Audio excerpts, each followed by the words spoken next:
and gentlemen, welcome to another episode of Junkyard Digs, and welcome to another storage unit full of shit. Specifically, this time we are in the storage unit of three-wheeler parts. On today's video, we're going to be pulling this blown-up Yamaha 200 Blaster out, taking it to the shop or the house, and seeing if we can get it running once again. This is what we're here for. I bought this a couple years ago from Marshalltown. Pretty good-looking quad, just got an aftermarket exhaust, but like I mentioned in the intro, she is blown up.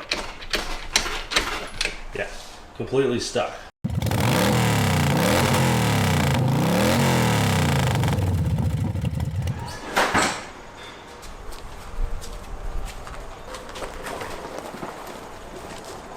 Alright, do the trailer. She's all loaded up and strapped up. Let's take it to the shop. Alright, we made it to the shop. Let's take a moment, give this thing a look over and see what we are dealing with. So like I said a couple times now, this was something I bought off Marketplace for a couple $100, knowing the engine was bad. I figured it just had a bad top end, and I figured I'd throw a new one on it. You can get cheap Chinese top ends for these, really cheap. They're not the best thing in the world, but they are really cheap. Huh. Okay, well, I'm not the first one to get in here. Okay, well, issue with the clutch. Don't know what's going on there. Spark plug's already disconnected. It looks like someone had the whole head off. Absolutely seized, so that's not a ton of fun. Front brake works well. Rear brake is missing. Is this finger tight perchance? Yes, it is. Look at that piston, see what's going on. Little damage to the bottom of the head, very clean, like awkwardly clean. Mr. Piston. Oh. There is no piston. It's just a connecting rod chilling right here.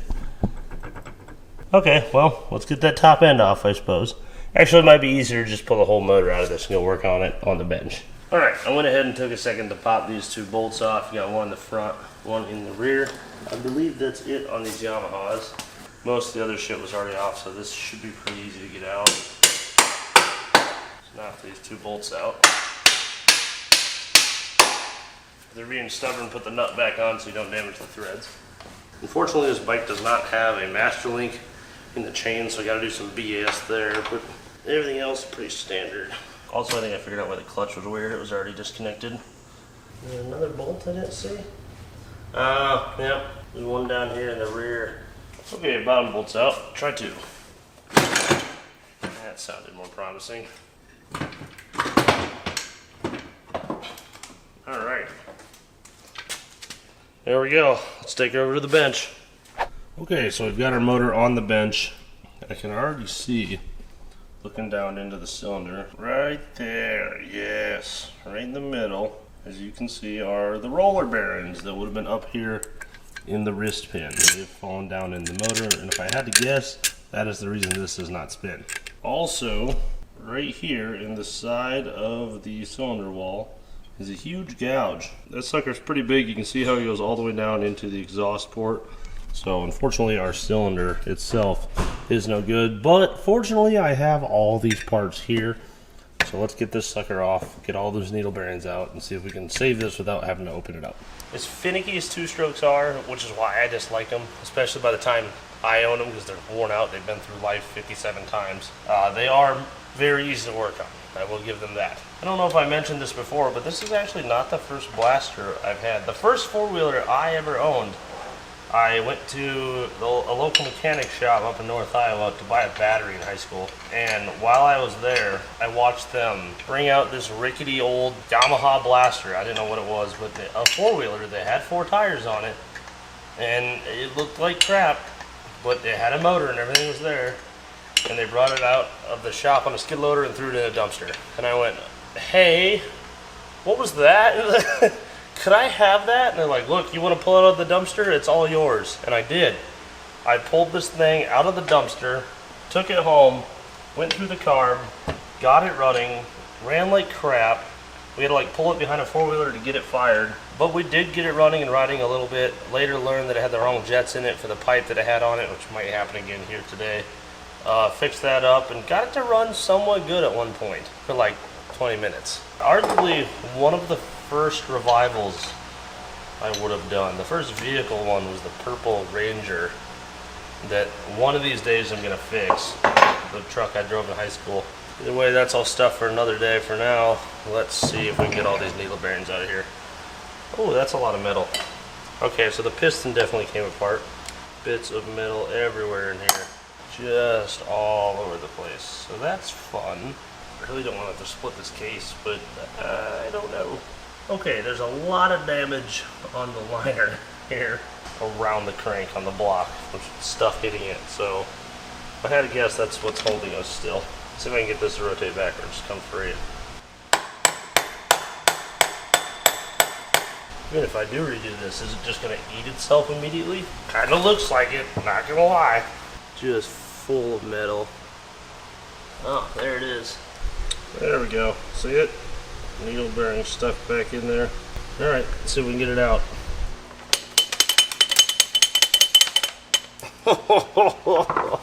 Two more pins and a big piece of piston. Oh yeah. That's not what that's supposed to look like at all. Oh yeah, she's grinded on something. Oh, there it is, right there. It's on the side. Problem with debris still in there is that it's a two-stroke, and anything flying around down the bottom has the ability to fly up into the combustion chamber, and that wouldn't really be good. Now, who come back? Oh, there's a bunch of shit on the side, actually. Okay, yeah, we need to split this case. I question our clutch too, because there's nothing there. I don't know if it's broke or what. Alright, I'll go get the flywheel tool. Alright, good news, our flywheel tool fits. And I went and looked at my pile of parts. I got a whole gasket kit for this motor. For once, I thought ahead. We're going to be set. Now that I said that, we're going to be screwed because the clutch or something will be bad. But I believe Phoenix even has a parts motor for this thing. Boop, just like that. Flywheel's off. Flywheel pullers are awesome. Excellent tool to have on hand. They're like $7 on Amazon or something, so it apparently also works on Yamaha Blasters and whatever this side fits. A little bit of corrosion in there.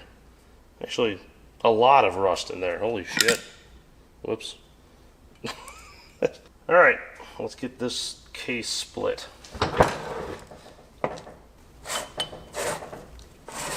Yep, that ain't gonna work. Time for the other magic tool. So this little bugger right here is called a manual hand impact or something along those lines. What it does is as it's struck, it rotates the screw head like an impact, but with the force of a hammer coming down on it. There you go. That's two. These things are great. Tang Tools makes this one. They've got all different sizes, different brands. Another awesome tool is on the end of an air chisel. It's got a bit with a little 90-degree handle. Then you hit it with the air chisel, and you turn the handle, and it does that motion for you really fast and strong. More of an extreme tool for harder jobs, but this one's coming apart pretty easy.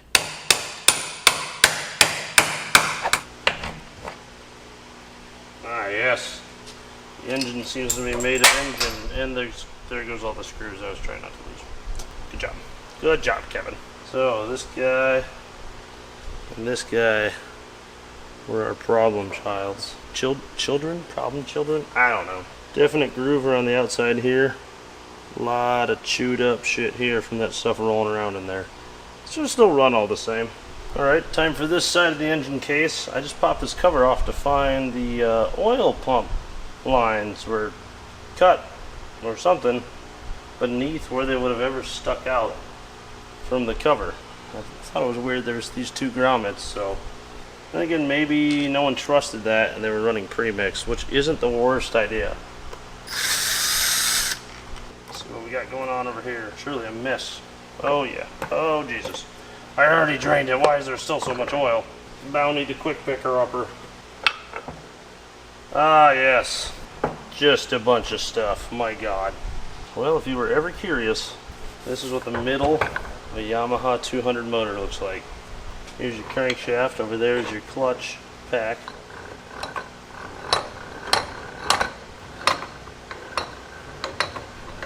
Pretty crazy. Okay, time for our clutch shenanigans. From this side, we have a rod that runs through the shifter. He seems to sit there just fine, but he doesn't seem to do the whole push into the clutch thing. So what I'm thinking is that all of our discs over here are, for lack of better terms, El Stucco. I'm take the spring pressure off of them by taking the springs out. It's been a long time since I've been into one of these, so we'll see how quickly I can screw this up.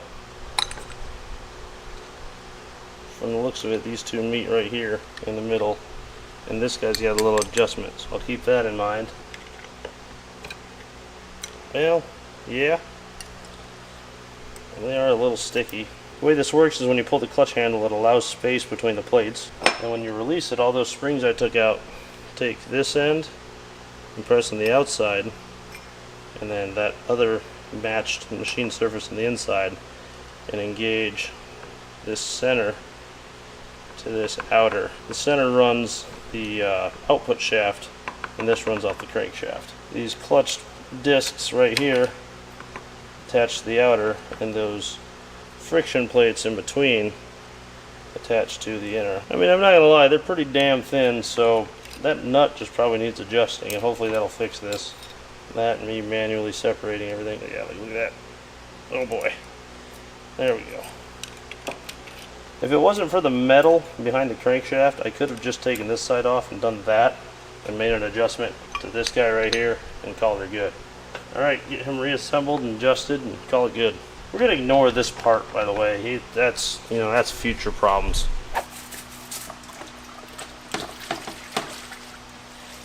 There we go. Got ourselves a very clean, very nice looking side cover here compared to what it was. Same story with the other side cover. As you may have seen it in the previous shot, that was actually after I tried the greaser and a brush in the sink. Spent some time scrubbing it up, and I just could not get any results. So instead I popped as many rubber seals out as I could, threw this all into a bucket of gasoline and let it sit, and yeah, looks absolutely incredible. Very cheap, ineffective way to degrease parts. Just be careful, because I mean, it is a bucket of gasoline. Not only is it flammable, but it might eat some stuff like paint sometimes. This, I believe, is powder coat, and it did just fine. Alright, everything's cleaned up. Hit this with a little light sandpaper. Got a little bit of assembly lube and WD-40 in our bearings to keep them wet on the first fire up. Got a church key and a brand new bottle of RTV. Let's go ahead and lay a bead on all this. This is going to take me a little while, but I want to do every surface around every hole. Oh God. I've done better before, that's for sure. Anyway, when I'm done with this arts and crafts disaster, I'm going to let it harden a little bit before I put it on, so that it has a little bounce to it instead of just smushing out right away. There's a little more material in between these surfaces. Back in a bit.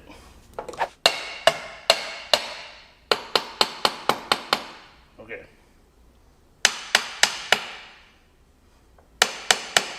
I don't want to compress anything. Just get it all to touch. Alright, there we go.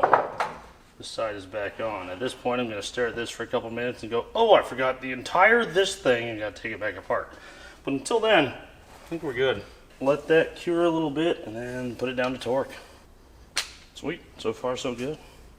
Now that I said that, we're screwed. I don't know why I have to end the clip with something that dooms me every time.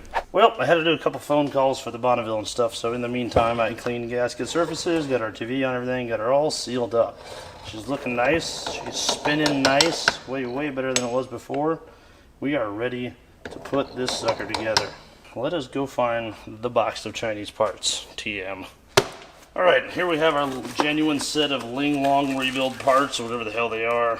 We've got probably spray painted cylinder head, a gasket set for the jug, the aforementioned jug, a new piston, a new wrist pin, a new wrist bearing, some piston rings, and personally my favorite part, a spark plug with absolutely no words on it whatsoever. So yeah, we'll definitely be using that. $62 on eBay for the whole damn thing. That's ridiculous. Also, we have nice like sealed gaskets and copper gaskets versus just paper flimsy crap. So I will not be using those. I will be using these. Curious, this is a Athena Spa. Motor ditches, I don't know, something from Italy. I don't know who made this. Like I said, I have ran one of these on a little Yamaha YW80. It worked. Don't get me wrong, especially for like 50 bucks. That thing was back up and running again. Even came with a new carburetor I didn't need. The problem with that one was, and still is, if you take it out on the road and you do like wide open throttle for 30 seconds, it seizes up every time. You gotta stop, give it a minute, get it to kick back over and start spinning again, and then yeah, you're good. Keep riding, just let off every 30 seconds. I don't know if that's going to be the case with this one. We'll find out, but let's get a piston in this thing and get her assembled. Oh my god, look at they got paint on the ringland surface. Let me get the sandpaper bag out. Good as new. Get a little assembly lube in our super janky bearing, which will definitely survive a few thousand RPM. Oh, I forgot the piston rings. No time like the present, I suppose. Actually, hang on, there is something that I do need to get right. So as you can see, hopefully there's a little cup shape in that ring, and there's a pin. You need to face it so when they come together, they cup the pin like that. So make sure that is right. There's another one over here. And you need to get the orientation correct when they go together. That they're here and here, that your gaps are there and there. Also, check out the casting on this high quality product. Let me get a file and clean all this up a little bit. It's gotta be worth at least a horsepower.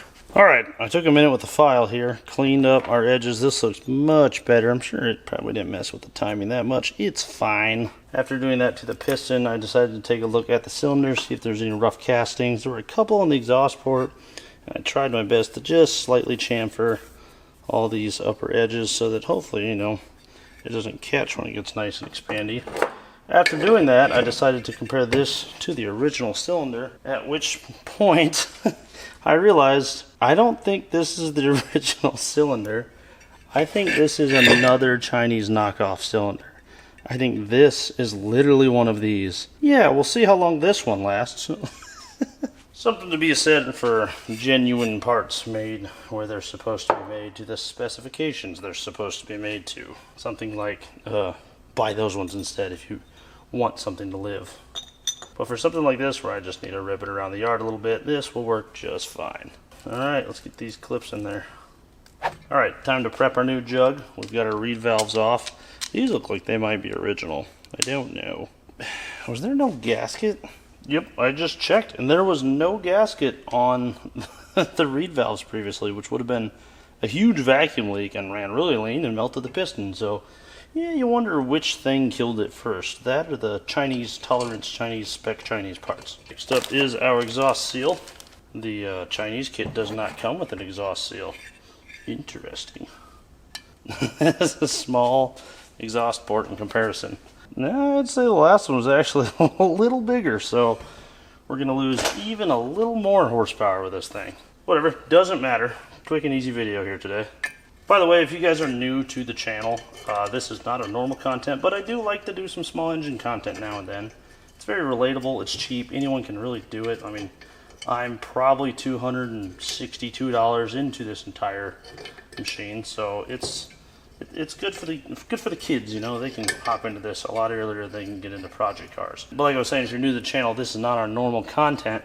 Go check out some of the other stuff. Right behind me is a 68 Bonneville that I'm currently ordering and waiting on parts for, which is why we're working on this today.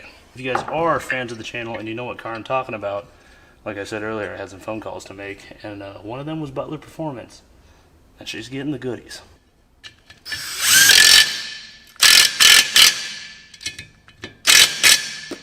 Alright, exhaust is on.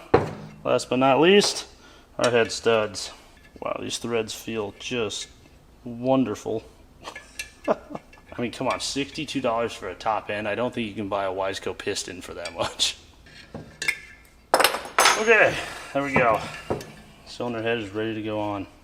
With that, we'll get our good gasket. Once again, notice the difference here. See that rubber seal that this one is completely lacking? Yeah, it really helps seal down to that cylinder. Alright, our jug is all lubed up, a little assembly lube. Could probably just use oil, don't have any next to me right now. Alright, pins are all lined up.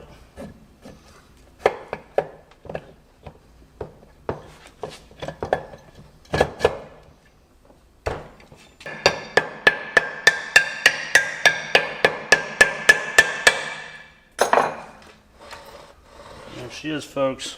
New cylinder. Now I want to give that a rotation to make sure everything's happy, but I want my base bolts on the jug first. Otherwise I might just lift the whole thing off as one, like a high boost Honda.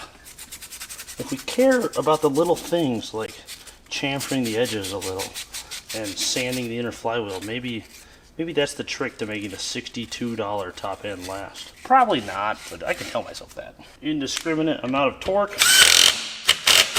Seems good. Here's the big moment. Oh, look at that. Actually, it feels really good too. A little bit of extra assembly lube in there, and since it's a two-stroke, it's going to be very susceptible to flooding, so let's just get that out of there so that it doesn't foul up the plug instantaneously. There we go. Still good coverage on the oil, but a little happier. Next up is our nice, shiny copper head gasket. And last but not least, ladies and gentlemen, our brand new head, which this one is painted on the inside. And that makes me curious. Hang on, I think I just realized something. Nope, I take it back. This is actually a genuine Yamaha head. There's the stamp I was looking for on the jug of the other one that I could not find. Makes me wonder, original, aftermarket, who do I run? Screw it, we'll just run the China one. Just whole China top end. I can see that there's a protectant on this, so I want to get that off. Yeah, that's the sign of a good seal. Good God. Just out of curiosity. Does this one fit better? A shitload better. That's fucking... Tolerance? We're going by thousandths, 10,000ths, or whole inch increments. Look at that. My God, I can't run that. I can't. That thing's a pile of shit. That's so much better. I mean, don't get me wrong, there's still a bit of slop, but I can't go ding dong, ding dong, ding. Let's get this cleaned up first, then we'll bolt it on. Alright, got the head all cleaned up. Got our little copper washers under these guys right here. Got some fresh paint on there. It'll probably burn off immediately, but whatever. So will the piston. These are going to be 20 foot-pounds or 240 inch-pounds with my little guy here. I'm not going to go all the way tight, I'm just going to go snug on a couple here. Just a little twist on each one as we start to near that torque limit. Give it back, you bastard. Remember, avoid any concussive forces on your torque wrench. It will ruin it. 20. 20. And you guessed it, 20. Alright, this sucker is done.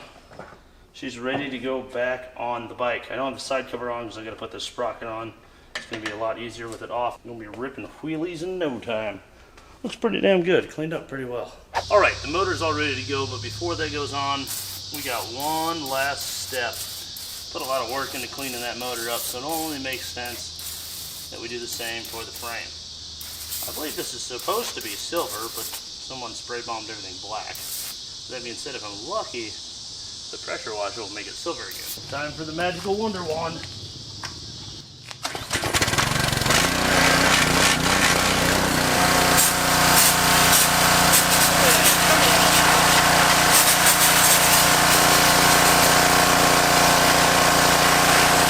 Alright, quick life hacks with Kevin.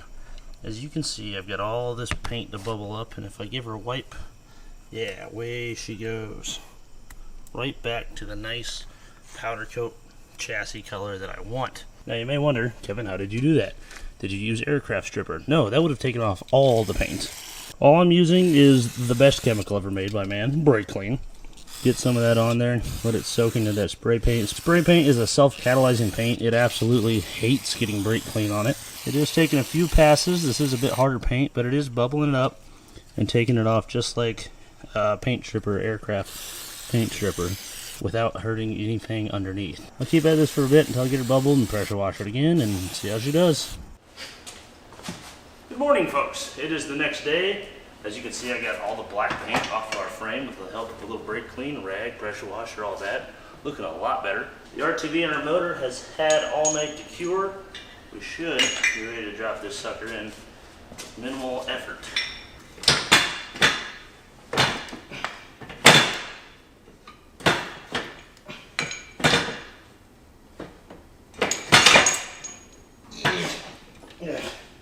Okay, this is gonna take me a second. I gotta do a little wrestling. Be right back. Alrighty, got all our motor mounts hooked up.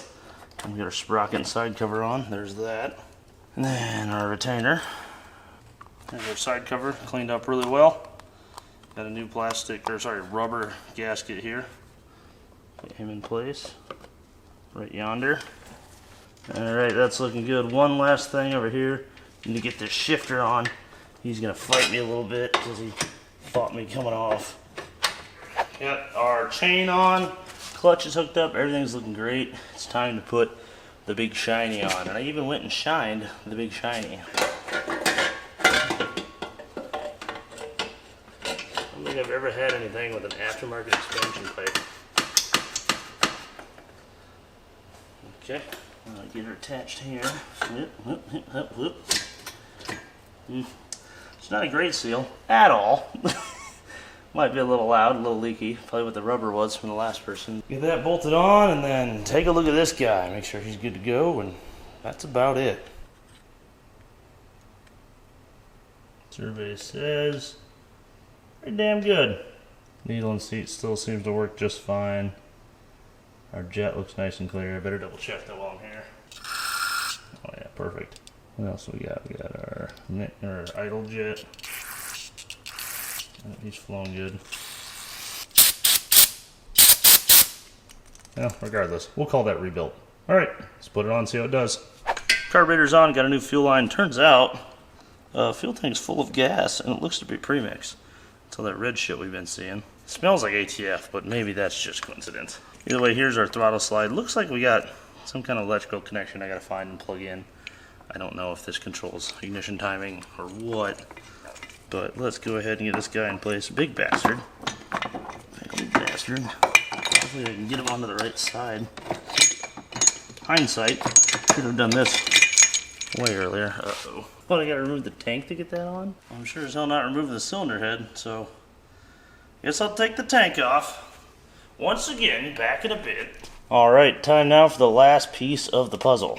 I've got 3/4 quart of 1040 4-stroke racing oil. It's going to be just fine.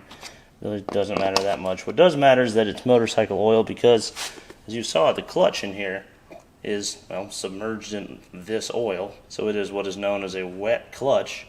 And the reason that's important is because if there's friction modifiers in this oil, such as normal automotive oil, which is meant to be slipperier, for lack of better words, it will not allow the clutch to grab very well and it'll wear it out pretty fast. So you need to run motorcycle specific oil.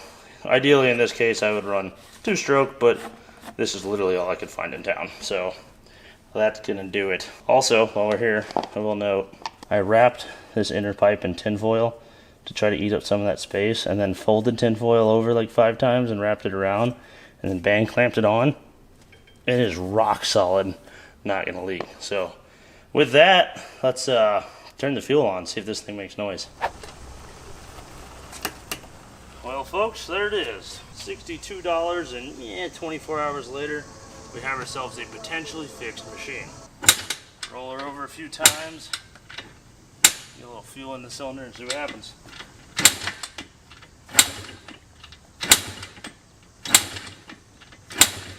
There's a bent piece of metal from the old brakes that are missing.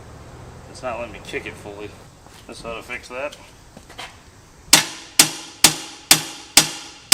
Excuse me, sir. Please get the hell out of my way. Thank you. Alright, let's choke it. Again, no idea if we have spark or anything, so.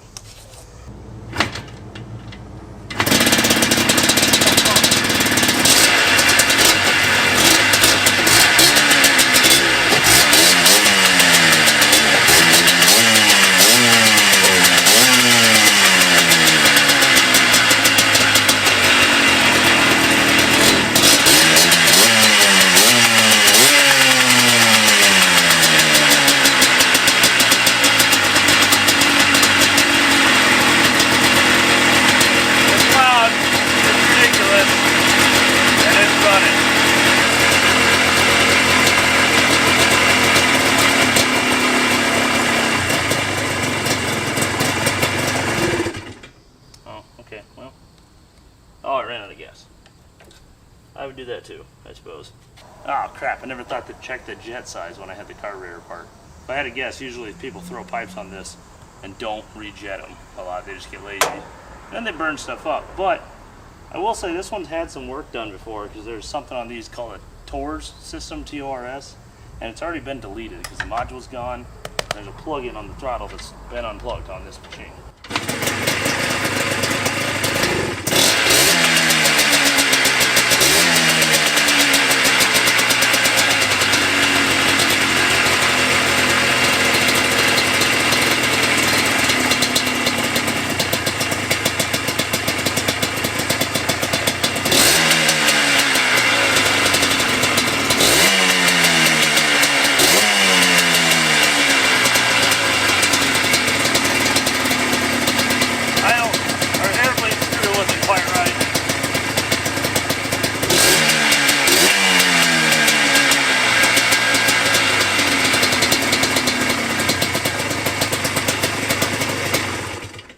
Right there is play with the air bleed screw, which is here in front of the carburetor, and now it is much happier. Also has a fuel leak from somewhere, but honestly I don't really care enough. I'd call that fixed. Sounds like our tinfoil fix worked really well. All the noise is coming from back there, and as you can hear, it is very loud, which means I do not want to run this anymore in town. So let's get this on the trailer, get it out to the farm, and go have some fun. Good morning, folks. As you can see, we've made it out to the farm. I've got the Blaster sitting here ready to go. It is the next morning. A lot better light out right now than it was last night. I'm going to throw a GoPro on, hop on this sucker, give it a kick, and see how it does. If I had to guess, probably need to still do some tuning, take that carb off and go through the jets again. So let's work through that together. See if we can figure out how to tune this two-stroke. The most finicky engine ever. All right, fuel is on. Ignition is on. I did run this to get it off the trailer. Let's see how she does. Ouch.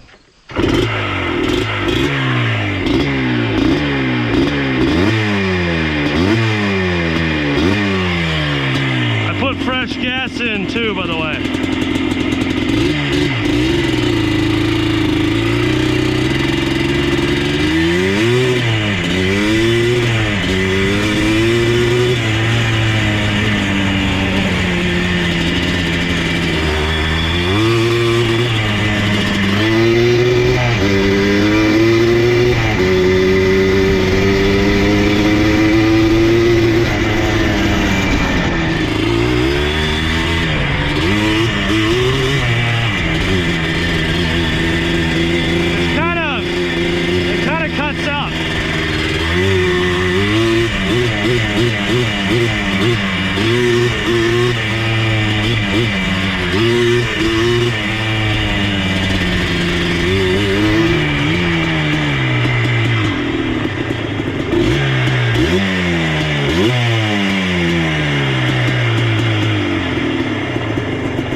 Idles like a champ. So as you can probably hear, we're okay in like first gear, but then as we come into the power in second and really put a load on the motor, anything above mid throttle starts cutting out. Almost sounds like an ignition issue, but I really doubt it is. So it's gonna be fuel or air. If I had to guess, that main jet's wrong. Our pilot jet's actually probably close. It's hard to say. If I remember right, when I used to have one of these, when you put a can on most of the time, you need to take the airbox lid off, and I don't know if I've even looked in there. See how dirty that air filter is too. So let's try that first before we go through all that work, and then we can pull the carb. Ooh. Ooh. Maybe we'll take that air filter off too. Would you believe me if I told you that was supposed to be red? I think. That thing is super greasy. Let's clean out that airbox a little bit, fire this up, and try it again. All right, she's all cleaned out. Got all the crap out of it so it doesn't fly into the motor.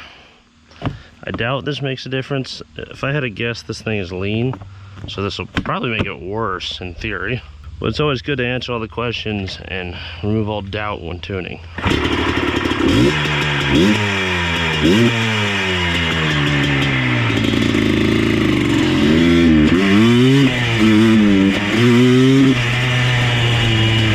Might have helped actually.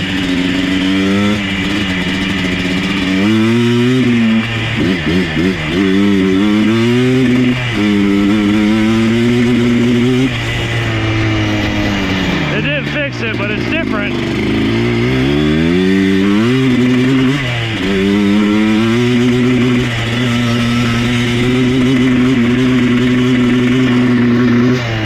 What is that?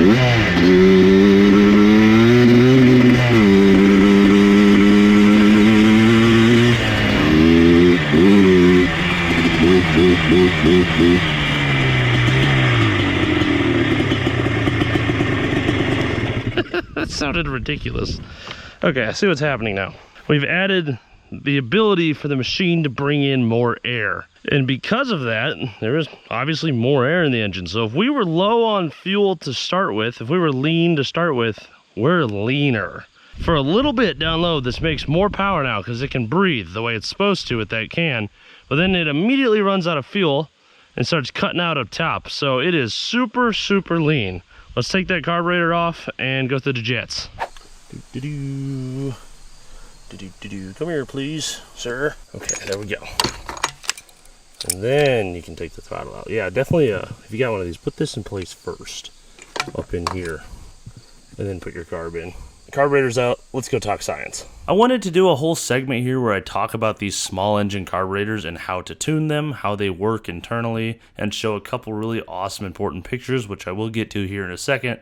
But it kind of just spiraled into me getting angry at the existence of Chinese carburetors and people buying them as an excuse instead of cleaning out the old ones, which is really easy and 1,000 times better than buying a cheap $12 Chinese carburetor. And on top of all that, this video is already way longer than I was anticipating. So instead, I'm going to show you guys these two awesome photos that I recently found that show when, what parts, or what jets in these carburetors are active due to throttle position. If you guys know a bit about these, you will be able to understand this and it'll help you out. And if anyone out there is confused by this, don't worry, I promise I will do a video on these small engine carburetors and how to tune them. They're actually super simple, and I bet if you stare at that chart long enough, you can figure it out too. Now, as for this one, I hopped on the internet, looked up what jet sizes we need according to FMF for that gold pipe, popped the bottom off, changed the cheap Chinese no-name jet with no number on it to the proper McCool 265 jet, threw in a 32.5 primary, moved our needle position to the correct spot, double-checked the whole carburetor, everything was good to go. This sucker should be set up perfect, so let's throw it back on the bike and see if it works. Now I should mention that if you want to dial something in for tuning, this is not the way to do it. You're supposed to take the plug out, read the plug to get that like half jet size measurement figured out on the end. But right now we're just trying to get in the same ballpark because, I mean, the way this thing was running, it wasn't even playing the same sport. We're looking for baseball. This thing's playing hockey.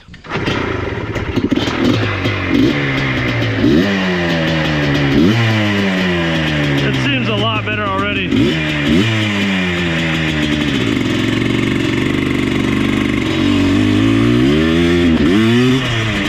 Oh yeah, there we go. Holy hell. That's a whole new bike.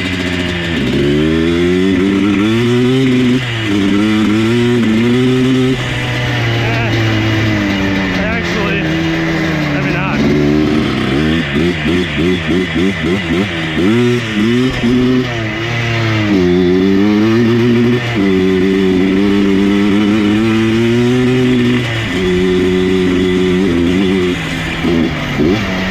Seems like an ignition issue.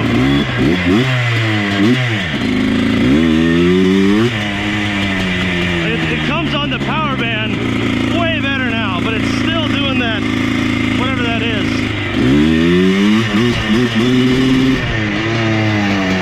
I don't know what is going on.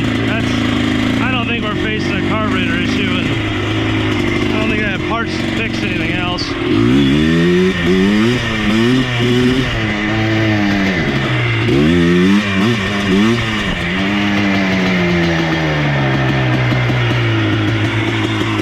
I did make a needle adjustment too, but it's got way better power now. Way better power. But it's still cutting out. Although it really seems to want to go, doesn't it? Idle's great. Who knows? Maybe it's something with that cheap Chinese piston and jug. The porting is all wrong, or the reed valves seem fine. That seems like ignition, and I'm pretty sure that's a aftermarket coil on there as well. Is it RPM or throttle?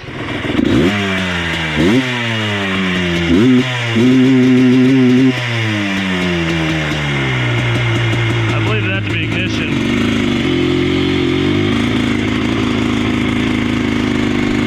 Let's see if I can get throttle with no RPM.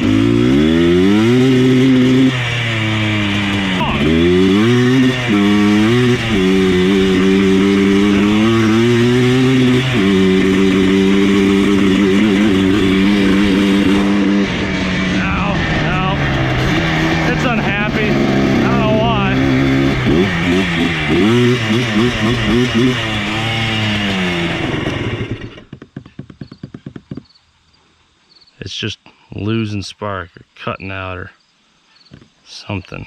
I'm running out of time. I have to get this video out today, but I'm not quite ready to give up. The spark plug's freaking falling off the boot. I don't know. All right, so I popped our plug out. He looks honestly just fine. A little rich, about what I expected. One thing I did notice is the boot style, since that's, I'm assuming, being bright orange and looking weird, an aftermarket coil. And it does jiggle a little up top, but you'd think sitting in there it'd be fine. Then again, I had a snowmobile back in the day when I was a kid that only ran on 2 of the 3 cylinders, and it's because one of these was stuck in there. Even though they were touching, it wouldn't. It just didn't have the power to make that, to jump that gap like an automotive coil would. So maybe it's eating up all our power up here and not getting good enough spark down below. That's about all I can think of. Well, it was not the end of a plug, but I do think this whole boot's screwed up. So that's some Chinese shit right there. This style does not fit in it, and it does not grab the threads of the other style, and it's all busted up. So let me see if I can find a better boot sitting on an old snowmobile or something, swap these around. I think this is gonna fix our problem. Well, this one's also broken, but I suppose it's less broken. My other camera battery died, so we're stuck with a GoPro, but down there is what that's supposed to look like. That whole spring clip is broken, missing, or never installed, you never know. Let's see if I can make something out of these. Let's see if that does it. Oh, helps if you turn the key on.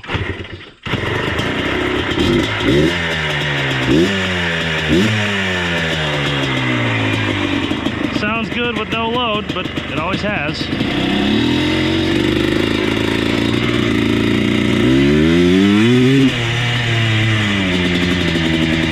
Maybe?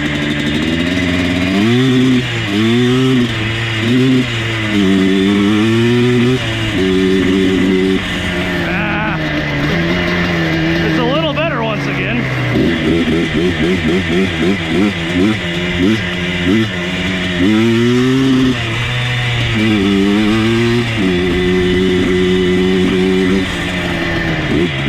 Pretty much power wheelies now.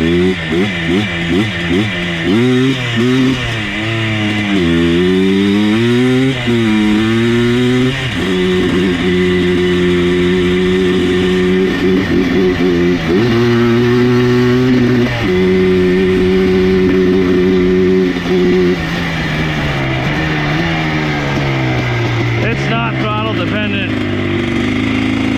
That's an ignition issue somewhere. Something.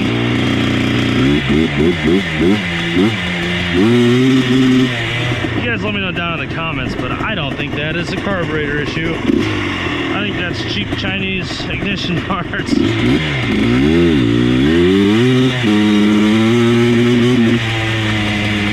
it runs like shit.